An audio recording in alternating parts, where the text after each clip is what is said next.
નમસ્કાર દર્શક મિત્રો, નેક્સસ ન્યૂઝમાં આપનું સ્વાગત છે। આમ તો અમદાવાદ એ મહાનગરપાલિકામાં આવે છે અને અમદાવાદ એક હેરિટેજ સિટીનો દરજ્જો ધરાવે છે, એની સાથે સાથે સ્માર્ટ સિટીનો પણ દરજ્જો ધરાવે છે।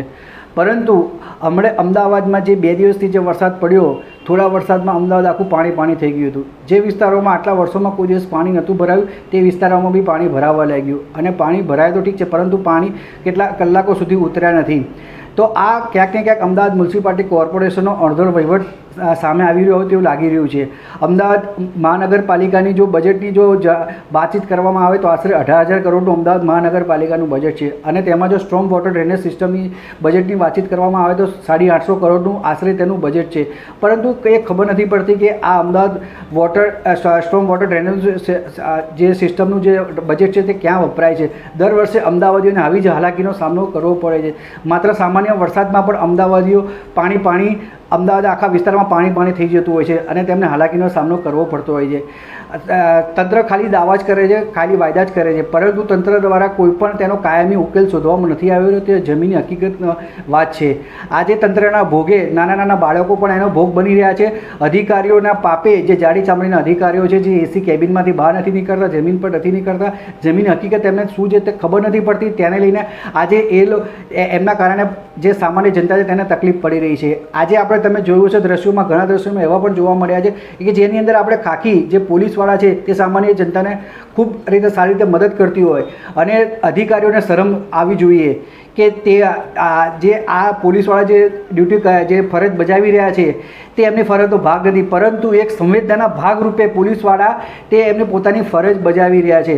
એમને અધિકારીઓને શરમથી માથું ઝુકાવવાની જગ્યા પર સામાન્ય જનતા દર વર્ષે આનો ભોગ બની રહ્યા છે। આપણે ઘણા દ્રશ્યોમાં એવું પણ જોયું છે કે જે તે વિસ્તારના કોર્પોરેટરો છે, ધારાસભ્ય છે, તે તમે એની વાત જવા દો, ખુદ મુખ્યમંત્રી ભૂપેન્દ્ર પટેલે પણ અમદાવાદના વિસ્તારમાં પાણીમાં ઉતરવું પડ્યું હતું, જે ઘૂંટણસમાં પાણી હતા, જે અમદાવાદના પોશ વિસ્તાર ગણાય છે, જ્યાં બંગલાની જે ફ્લેટની કિંમત અને બંગલાની કિંમત કરોડોમાં જાય છે, તે વિસ્તારોમાં પણ અહીંયા અમદાવાદીઓ પાણીની સામાન્ય જનતા પાણીની હાલાકીનો ભોગ બન્યા હતા। તેના પરથી આપ એક અંદાજ લગાવી શકો છો કે અમદાવાદની જે આખી જે પૂરી સ્ટ્રોમ વોટર ડ્રેનેજ સિસ્ટમની પર જે કામ કરવામાં આવી રહ્યું છે તે ક્યાંક ને ક્યાંક ફેલ જતી હોય તેવું લાગી રહ્યું છે। અમદાવાદમાં છેલ્લા કેટલાય સમયથી ભારતીય જનતા પાર્ટીનું શાસન છે, પરંતુ શાસક પક્ષના કોર્પોરેટરની જો વાતચીત કરવામાં આવે તો તે અત્યારે અમદાવાદની જે હાલત થઈ છે તેના પરથી સ્પષ્ટ દેખાઈ રહ્યું છે કે તેમનો અધિકારી પર કોઈ પણ જાતનો કંટ્રોલ હોય તેવું લાગતું નથી, જેના કારણે સામાન્ય જનતા આ પરિસ્થિતિનો સામનો કરી રહી છે। સામાન્ય જનતા જ્યારે તમને ખોબલે ભરીને મત આપે છે, ટેક્સ આપે છે, તો સામાન્ય જનતાને આ પરિસ્થિતિનો સામનો કેમ કરવો પડે છે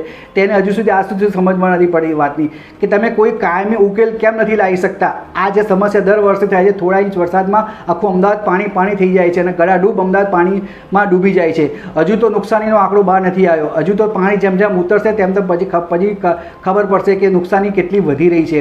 આજે ગુજરાતના મુખ્યમંત્રીએ પાણીમાં ઉતરવું પડ્યું હતું, ઘૂંટણસમાં પાણીમાં। તેમને જે અમદાવાદના જે પોસ્ટ વિસ્તાર છે તેમણે સામાન્ય જનતાની વચ્ચે રહી અને તેમણે પોતાની પરિસ્થિતિનો તાગ મેળવ્યો હતો અને અધિકારીઓને કહેવામાં આવ્યું હતું કે આગળ શું કઈ રીતે કામગીરી કરવામાં આવી છે। તેના પરથી ખબર પડી જાય છે કે અધિકારીઓની જે અમદાવાદ મ્યુનિસિપાલિટી કોર્પોરેશનની જે સ્ટ્રોમ વોટર ડ્રેનેજ સિસ્ટમની જે બધી વાતો છે, ખાલી કાગળ પર મૂકેલી બધી વાતો છે, જમીન હકીકતની આખી વસ્તુ જુદી છે। જમીન હકીકતમાં જ્યારે જોવા મળે છે તો સામાન્ય 1-2 ઇંચ વરસાદમાં પણ આખું અમદાવાદ પાણીમાં ડૂબી જાય છે, ત્યારે આ તો 10 ઇંચ કરતાં બી વધારે વરસાદ પડી ગયો, તો અમદાવાદની હાલત કેવી થઈ હશે તે આપ જાણી શકો છો। અને આપ દર્શક મિત્રો આપ દ્રશ્યમાં પણ જોઈ શકો છો કે અમદાવાદની હાલત કેવી ગળાડૂબ પાણીમાં થઈ હતી। અને દર્શક મિત્રો આ અંગે આપનું શું મંતવ્ય છે તમને કોમેન્ટ બોક્સમાં જરૂરથી લખીને જણાવજો અને આપ આવા જ અહેવાલ જોવા માટે આપ અમારી ચેનલ લાઈક કરો, શેર કરો, સબસ્ક્રાઈબ કરો। અને જો તમે અમારા અહેવાલને ફેસબુક પેજ પર જોઈ રહ્યા છો તો તમે અમારી ફેસબુક પેજને ફોલો કરો, ઇન્સ્ટાગ્રામ પર જોઈ રહ્યા છો તો તમે અમારા ઇન્સ્ટાગ્રામ પેજને ફોલો કરો।